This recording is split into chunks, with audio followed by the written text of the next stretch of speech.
Immagina di immergerti in un viaggio nel tempo, dove ogni oggetto racconta una storia. Oggi ti porto a Soave, il borgo medievale che ospita il mercatino dell'antiquariato, un appuntamento imperdibile. Ogni terza domenica del mese, il centro storico di Soave si trasforma in un palcoscenico di emozioni e scoperte. Tra Corso Vittorio Emanuele II, Via Roma e Piazza Marogna, troverai pezzi unici e curiosità d'altri tempi, un vero paradiso per collezionisti e appassionati di antiquariato.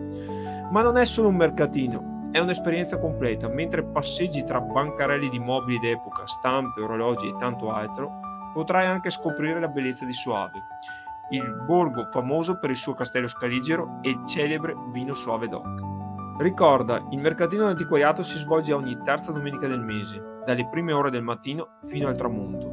Per arrivare a Soave hai diverse opzioni. In auto prendi l'autostrada A4 Milano-Venezia e esci al casello Soave-San Bonifacio. In treno la stazione più vicina è quella di San Bonifacio, a pochi minuti a piedi dal cuore di Soave. In autobus puoi optare per la linea 130 che collega Verona direttamente a Soave.